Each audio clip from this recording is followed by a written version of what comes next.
जब से छोड़ के गई बड़ी हमके हाँ लगे लगे हमके याद वाद करती नहीं। अरे ऐसा कोनो बात ना भाई। नहीं ऐसा बात है। तू जबले गौना करा के घरे छोड़ के गईला। हाँ सुना हम बतावत है। हाँ बताओ बताओ।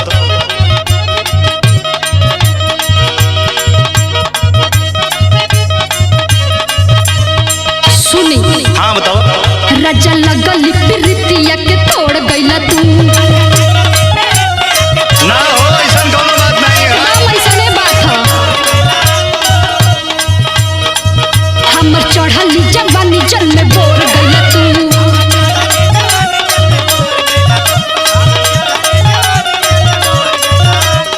राजा लगल प्रीतिया के तोड़ गईला तू। हमर चढ़ली जवानी जल में बोर गईला तू। दिल में